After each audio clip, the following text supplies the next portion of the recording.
কি অবস্থা, ওনারা স্বামী স্ত্রী দুজনই হেলমেট ছাড়া বাইক চালাচ্ছে। এটার কোনো মানে হয় না। এমন একটা হাইওয়ে রোড, অবশ্যই হেলমেট করা দরকার। হেলমেট তো আর পুলিশ থেকে মামলা খাওয়া নিলে হইব না, নিজেদের একটা সেফটির ব্যাপার আছে। এখানেও দেখতে পারতেছেন উনিও হেলমেট আছেন, হেলমেট মাথায় না পরে পিছে ঝুলাই নিছে।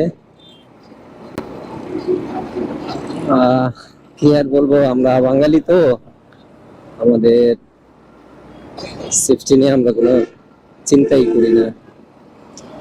না করুক, যদি কোনো দুর্ঘটনা ঘটে যায় হেলমেট থাকলে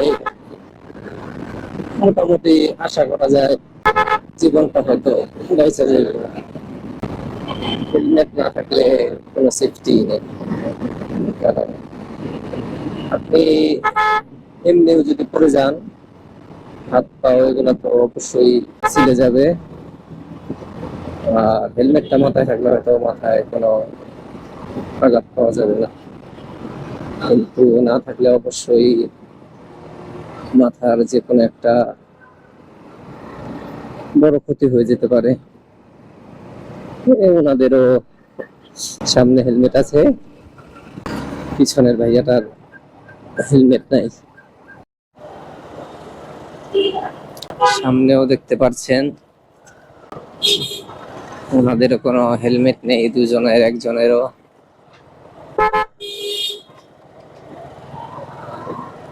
তো